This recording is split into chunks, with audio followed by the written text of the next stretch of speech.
મારું નામ રેણુકાબેન દિનેશભાઈ પટેલ, કરશમપુરામાં રહું છું.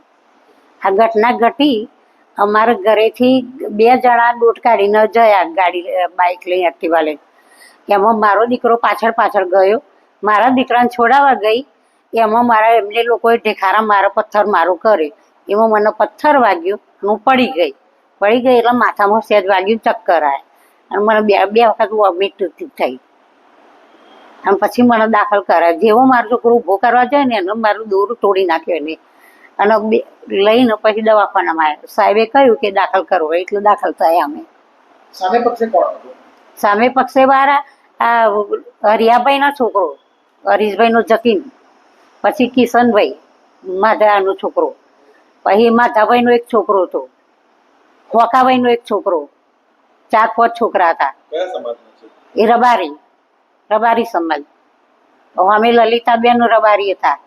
પછી મારા હરિયાભાઈની વહુ રાજીબેન એ રબારી, એ ઢેખારા મારતા હતા.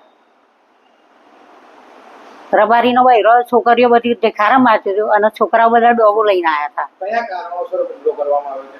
એ કારણસર અમારે હદમાં અમે પથરા નાખ્યા ને એની અમને એ થયું. અમારી હાથમાં પથરા નાખ્યા અને એ લોકોને ખમાયું ના.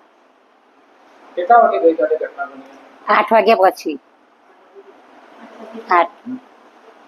મારું નામ પટેલ હિતેશ દિનેશભાઈ. આ મારી મમ્મી, હું એમનો દીકરો. સાંજના 8 વાગે ઘરેથી 3-4 જણા બાજુમાં રહીને ડોગ લઈને નીકળ્યા. હું એમની પાછળ ગયો.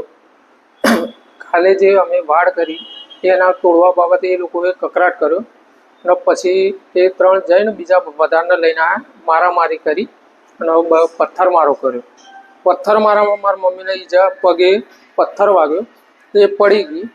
પછી એને ચક્કર આવ્યા. ચક્કર આવીને હું જીબી હોસ્પિટલમાં લઈ ગયો. જીબી હોસ્પિટલમાંથી એમને એક્સરે કરાવવાનું કીધું.